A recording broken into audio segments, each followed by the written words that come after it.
Hello friends, in this video I show you how to take long screenshot in laptop and PC, any website. Today I show you very useful keyboard shortcut. Okay friends, let's see I show you. First friends, you simply press Ctrl, Shift, then S. And you see this interface open ready.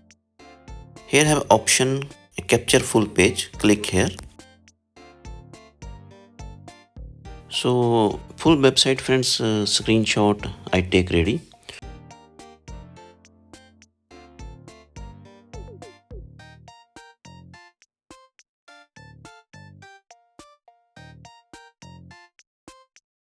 So here upside have all setting, share, copy and save.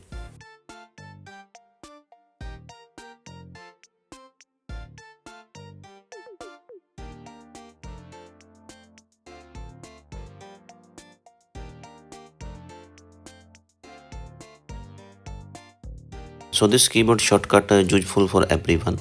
If you like this video, like and subscribe my channel. Thanks for watching.